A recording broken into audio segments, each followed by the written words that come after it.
पुराने समय में एक बड़ा ही सुंदर राज्य था।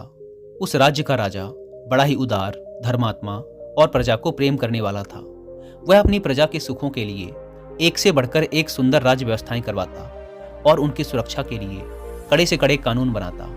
उसने एक नया कानून प्रचलित किया कि अमुक अपराध करने के लिए अपराधी को देश निकाले की सजा दी जाएगी। कानून तोड़ने वाले बहुत से दुष्ट आत्माओं को राज्य से निकाल बाहर किया गया। राज्य में चारों तरफ सुख शांति और समृद्धि का माहौल था। लेकिन एक बार भूलवश वही अपराध राजा से हो गया। राजा बड़ा दुखी हुआ। राजा चाहता तो उस अपराध को छुपा सकता था, लेकिन राजा था सच्चा। अगले दिन बड़े दुखी मन के साथ वह राज दरबार में उपस्थित हुआ और सभी के सामने अपना अपराध कह सुनाया। उसने कड़े शब्दों में यह आदेश भी दिया कि मैं अपराधी हूं और मुझे इस अपराध की सजा भी मिलनी चाहिए। दरबार में उपस्थित सभी सभासद इतने धर्मात्मा राजा को राज्य से निर्वासित नहीं करना चाहते थे, लेकिन राजा अपनी बात पर अड़ा रहा। उसने स्पष्ट शब्दों में कहा, जब राज्य के कानूनों को मैं ही नहीं मानूंगा तो प्रजा उनका किस प्रकार पालन करेगी। इसीलिए मुझे देश निकाला होना ही चाहिए। अंततः राज दरबार में यह निर्णय हुआ कि राजा को राज्य से निर्वासित कर दिया जाएगा। लेकिन अब प्रश्न ये था कि अगला राजा किसे बनाया जाए। उस राज्य में प्रजा में से ही किसी योग्य व्यक्ति को ढूंढकर राजा बनाने की प्रथा थी। जब तक नया राजा न चुन लिया जाए तब तक उस पुराने राजा को ही कार्यभार संभालने के लिए विवश किया गया और ये बात उस राजा को मजबूरन माननी पड़ी। उस जमाने में आज की तरह वोट पढ़कर चुनाव नहीं होते थे। चुनाव का यह तरीका उन्हें पता नहीं था, ऐसी बात ना थी, बल्कि उन्हें अच्छे से पता था कि यह तरीका उतना प्रभावशाली नहीं है, क्योंकि लालच, धौंस और झूठे प्रचार के बल पर कोई नालायक भी चुना जा सकता है। इसीलिए व्यक्ति के सद्गुण ही उसके चुनाव की कसौटी थे। जो भी व्यक्ति सभी में अपनी योग्यता को सिद्ध करता वही चुन लिया जाता। जितना उस राज्य का राजा धर्मात्मा था, उतना ही उस राज्य का प्रधानमंत्री भी बुद्धिमान था। उसने नए राज्य के चुनाव का दिन निश्चित किया और पूरे राज्य में यह घोषणा करवा दी कि जो भी इस निश्चित दिन को सुबह 10 बजे राजमहल में आकर महाराज से सबसे पहले मिलेगा, उसे राजा बना दिया जाएगा। राजमहल एक पथरीली पहाड़ी पर मुख्य शहर से लगभग 2 मील की दूरी पर जरूर था, लेकिन उसके सभी द्वार खोल दिए गए थे। भीतर जाने की कोई भी रोक टोक ना थी। राजा के बैठने की जगह भी खुले में थी और वो घोषणा के दौरान सभी को चिल्ला चिल्लाकर बता दी गई थी। राजा के चुनाव से 2 दिन पहले प्रधानमंत्री ने सारा शहर खाली करवाया और उसे अच्छी तरह से सजवाया। सभी प्रकार के आराम और भोग विलास की वस्तुएं पूरे शहर में जगह जगह रखवा दी गई और उन्हें लेने की सभी को छूट थी। किसी से कोई कीमत नहीं वसूली जानी थी। सब कुछ मुफ्त में था। कहीं मेवे मिष्ठान के भंडार खुले हुए थे तो कहीं खेल तमाशे हो रहे थे। कहीं आराम के लिए मखमली पलंग बिछे हुए थे तो कहीं सुंदर वस्त्र आभूषण मुफ्त में मिल रहे थे। सुंदर और कोमल अंगों वाली युवतियां लोगों के सेवा सत्कार के लिए खड़ी थी। जगह जगह राजकीय नौकर हाथ में दूध और शरबत की गिलास लिए खड़े थे। इत्रों के छिड़काव और चंदन की सजावट से पूरा शहर महक रहा था। शहर का हर एक गली कूंचा ऐसे सजा हुआ था मानो कोई राजमहल हो। चुनाव के दिन सुबह से ही राजमहल के सारे द्वार खोल दिए गए और लोगों को उस सजे हुए शहर में आने की अनुमति दे दी गई। शहर के बाहर खड़े प्रजाजन जब शहर में घुसे तो उसकी सजावट देखकर हक्के बक्के रह गए।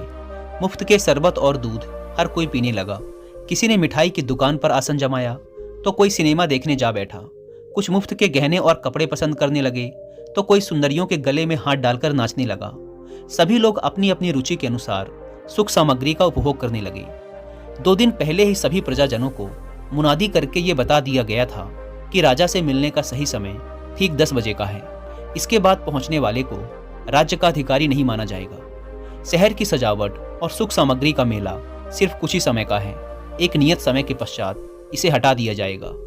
शहर का ऐसा एक भी व्यक्ति ना था जिसे दोहरा दोहरा कर ये सारी बातें ना बता दी गई हों, और सभी ने कान खोलकर सुन भी लिया था।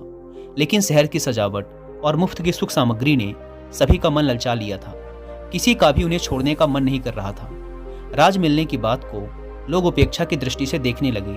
कुछ सोच रहे थे कि दूसरों को चलने दो, मैं भागकर उनसे पहले पहुंच जाऊंगा। कुछ ऊँघ रहे थे कि अभी तो बहुत समय बाकी है। कुछ का विचार था कि सामने की चीजों को ले लो, अगर राज्य ना मिला तो ये भी हाथ से जाएंगी। कुछ तो राज्य मिलने की बातों का मजाक उड़ाने लगे कि ये गप तो इसीलिए उड़ाई गई है ताकि हम यहाँ मिल रही सुख भोग की वस्तुओं का आनंद न उठा सकें। पूरी भीड़ में से एक दो ने हिम्मत की और शहर से निकलकर राजमहल की ओर चले, लेकिन थोड़ी दूर चलने पर ही महल के पथरीले रास्ते, पहाड़ी की ऊंचाई और शहर की सुंदरता ने उनका मन बदल दिया और वो उल्टे पांव शहर वापस चले आए। सारा नगर सुख भोग के संसाधनों में डूब चुका था। किसी को भी समय का ख्याल ना रहा। 10 बज चुके थे, लेकिन हजारों प्रजाजनों में से कोई भी राजमहल ना पहुंच सका। बेचारा राजा दरबार लगाए अकेला बैठा रहा। प्रधानमंत्री मन ही मन खुश हो रहा था कि उसकी चाल कैसी सफल रही। जब राजा से मिलने कोई न आया तो मजबूरन उसी राजा को फिर से राज्य का कार्यभार संभालना पड़ा। दोस्तों, ये कहानी काल्पनिक है, लेकिन ये मनुष्य जीवन की सच्चाई को दर्शाती है। हम भी तो अपने आज के छोटे छोटे सुख भोगों के लिए अपने जीवन के लक्ष्यों और उज्जवल भविष्य की आहुति दे देते हैं।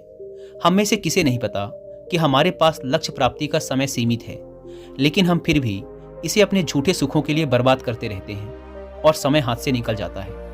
हर विद्यार्थी को पता है कि उसके पास इस परीक्षा को पास करने का एक नियत समय है और फिर ऐसा समय दोबारा नहीं मिलेगा, लेकिन वो फिर भी अपने समय को सिर्फ थोड़ी देर के मजे के लिए गप्पे मारने, यूट्यूब शॉर्ट्स देखने, इंस्टा रील देखने या बेवजह घूमने भागने में बिता देता है।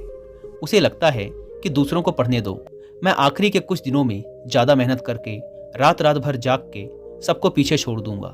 लेकिन ऐसा हो नहीं पाता और जब समय हाथ से निकल जाता है तो सिर्फ पश्चाताप ही हाथ लगता है। आखिर सब कुछ जानने के बाद भी हम बार बार वही गलती इसीलिए करते हैं क्योंकि हमारा खुद पर नियंत्रण नहीं है, और यह नियंत्रण इसीलिए नहीं है क्योंकि हमने कभी गंभीरता के साथ अपनी आदतों को नियंत्रित करने का प्रयास ही नहीं किया। हम बीच बीच में अपने मन को छोटे छोटे मजे चखने की छूट देते रहते हैं, इसीलिए ये कभी भी दूर के बड़े आनंद को प्राप्त करने का प्रयास ही नहीं करता और हमें छोटे छोटे सुखों में उलझाए रखता है।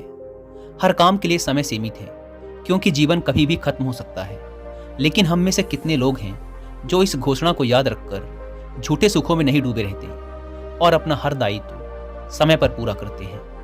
अवसर चला जा रहा है और हम आज के छोटे छोटे सुखों के भुलावे में पड़कर अपने अनमोल समय को बर्बाद किए जा रहे हैं और उज्जवल भविष्य की ओर आंख उठाकर भी नहीं देख रहे।